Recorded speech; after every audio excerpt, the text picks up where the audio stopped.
Hi guys, master Bobby, welcome back to my channel. Life में जो अनुभव है, experience, exactly what you will experience in life, कैसे पता लगाए?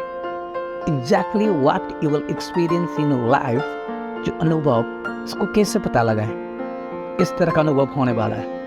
आंसर बहुत simple, what ever you will hold in mind on A consistent basis. Whatever means whatever. Whatever you hold in your mind on a consistent basis is exactly what you will experience in life.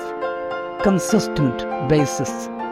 Whatever you hold, good, bad, worst, best, right? Whatever you hold in your mind on a consistent basis is exactly, literally what you will experience in life. इस बात को ध्यान रखो।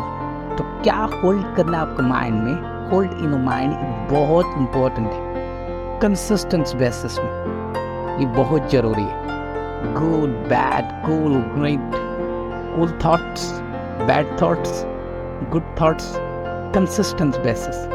यहाँ से आपको पता लगेगा exactly what you will experience in life. Exactly what you will experience in life, क्या अनुभव करेंगे एग्जैक्टली, वही से पता लगेगा। I hope you understand.